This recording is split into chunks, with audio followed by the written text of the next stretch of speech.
இன்றே டவுன்லோட் செய்து உங்கள் ஃபேவரட் ஷோக்களை என்ஜாய் பண்ணுங்க. கேவி கன்ஸ்ட்ரக்ஷன் கிருஷ்ணவேணின்னு எல்லார்கிட்டையும் சொல்லு. அப்பதான் உன்னை எதிர்க்கிறதுக்கு ஒருத்தி வந்திருக்கிறான்னு எல்லாருக்கும் தெரியும். நீ என்கிட்ட தோத்துக்கிட்டே தான் இருக்க போற. என்னங்க, அம்மாக்கு என்னாச்சு? ஏன் இவ்வளவு கோவமா போறாங்க? ஆஃபீஸில் ஒரு சின்ன பிரச்சனை வாடுது. அந்த டென்ஷன்ல அம்மா சாப்பிட கூட இல்லை. நான் கூட டீ காஃபி கொண்டு வரட்டுமான்னு கேட்டேன். இப்பவும் ஆபீஸ் விஷயத்த நினைச்சு அம்மா இவ்வளவு டென்ஷனா இருந்து பார்த்ததே இல்லை. கவர்மெண்ட்ல இருந்து எனக்கு ஒரு டெண்டர் அனௌன்ஸ் பண்றதா சொல்லியிருந்தாங்கல்ல? ஆமா.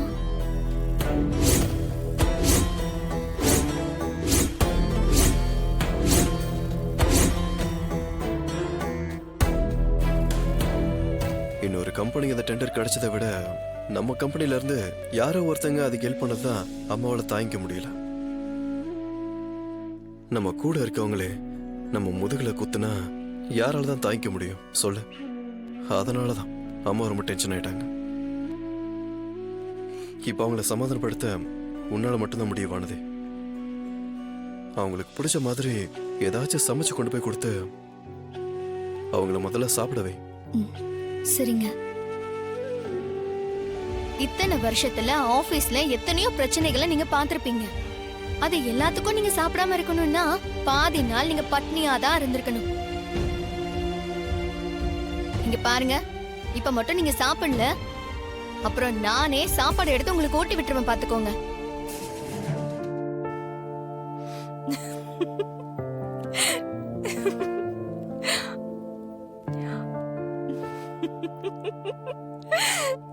ஏன் சிரிக்கிறீங்க?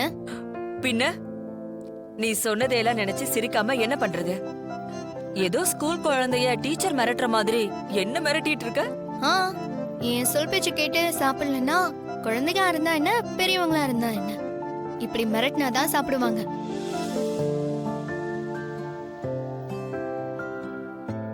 எனக்கும் இந்த மாதிரி ஒரு சந்தர்ப்பம் கிடைக்காமலையா போகும்? அப்ப நானும் உன்னை மிரட்டுவேன், பரவாயில்லையா?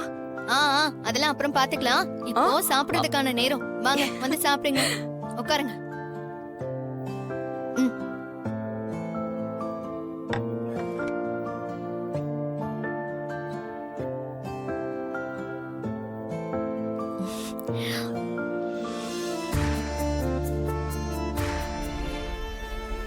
மா, சாப்பிடுறப்போ என்ன யோசிச்சுட்டு இருக்கீங்க?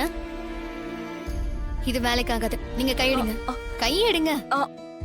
நானே ஊட்டி விடுறேன், சாப்பிடுங்க. இல்ல, நானே சாப்பிட்டு. கைய இருக்குங்க, சாப்பிடுங்க.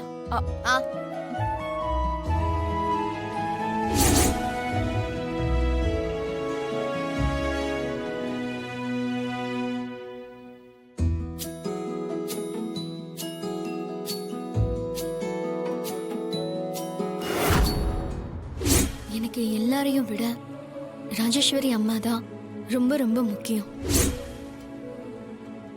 நீங்க பேசினதுல அம்மாவோட மனசு கஷ்டப்பட்டிருக்கோன்னு நினைக்கும் போதுதான் எனக்கு ரொம்ப வருத்தமா இருக்கு.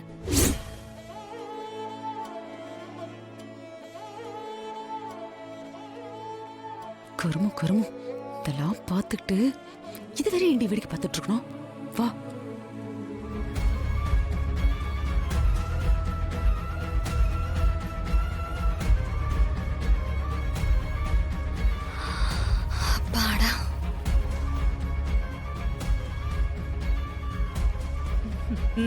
இப்ப ஓகே. இப்ப பாக்க எவ்வளவு நல்லா இருக்க. பாத்து பத்திரமா போயிட்டு வா. வரேம்மா. வானதி,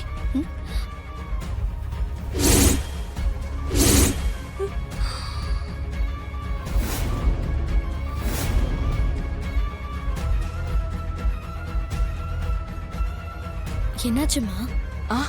ஒண்ணு இல்ல. போயிட்டு வா. சரிம்மா.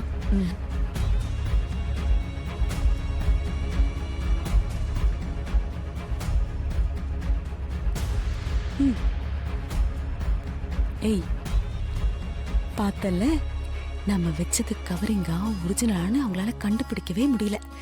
இப்பதான் எனக்கு நிம்மதியா இருக்கு. சும்மா இருமா. இப்ப இல்லனாலும் ஆனா இது போட போட கருத்தரிச்சுனா அப்ப கண்டுபிடிச்சிருவாங்கல்ல. ஏய், நாம ஒண்ணும் அப்படி சீப்பான கவரிங்லாம் வைக்கலடி. நல்ல விலை உசந்த கவரிங் தான் செஞ்சு வச்சிருக்கோம். அவ்வளவு சீக்கிரம்லாம் பல்லு இழிக்காது. அது மட்டும் இல்லாம அவ என்ன தினமுமா வீட்டுல போட்டு சுத்திக்கிட்டு இருக்க போறா? இந்த மாதிரி கோயிலுக்கு போனா இல்ல கல்யாண காட்சிக்குன்னு போனா அப்பதான் போட்டுக்க போறா. ஒருவேளை அப்படியே அந்த நகையெல்லாம் பல்லிழிச்சு காட்டி கொடுத்தாலும் இந்த வீட்டுக்கு ஒருத்தி வானத்துக்கு அம்மான்னு நடிக்க வந்தால அவதான் ஃப்ராடாச்சே. அவ இந்த நகையெல்லாம் தூக்கிட்டு ஓடி போயிட்டான்னு பழைய அவ தலை மேல போட்டுருவோம். நம்ம மேல யாருக்கும் சந்தேகம் வராத ஆர்த்தி. நான் தான் சொன்னேன்ல, நீ கவலையே படாத. கடைசி வரைக்கும் உன் மாமியார் இதெல்லாம் கண்டே பிடிக்க மாட்டாங்க. வா போலாம்.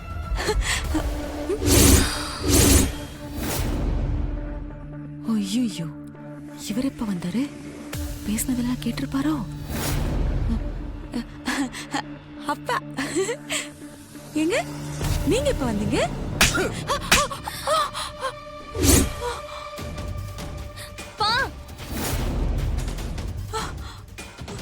இப்ப எதுக்கு என்ன அடிச்சு?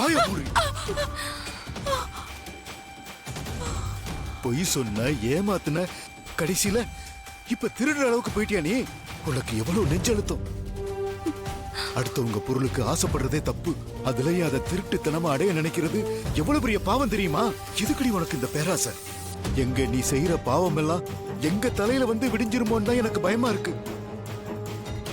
உன்னோட பேராசையினால இன்னும் நாங்க என்னென்ன அவமானம் எல்லாம் சந்திக்க போறோமோ தெரியல. பொண்ணுங்களை கட்டி கொடுத்த வீட்லயே இப்படி ஒரு விஷயத்த பண்ணிருக்கேனா உனக்கு எவ்வளவு தைரியம் இருக்கணும்? உன்ன என்னப்பா இவதான் அறிவு கட்டு போய் இப்படி ஒரு விஷயத்த பண்றானா?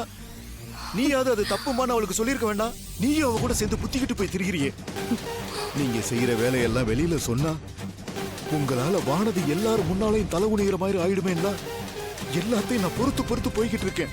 நீ எல்லாம் திருந்தவே மாட்டியாடி. இத பார், நீ என்ன செய்வியோ ஏது செய்வியோ எனக்கு தெரியாது. நீ திருடுன நகைய நீயே திருப்பி கொண்டு போய் அங்க வைக்கிற. இல்லைன்னா தொலைச்சு கட்டிடுவேன். ஜாக்கிரதை. மரியாதை எடுத்த நகையெல்லாம் கொண்டு போய் வச்சிரு.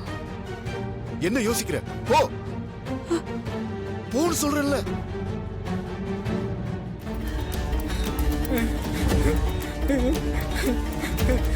திருண்டியா?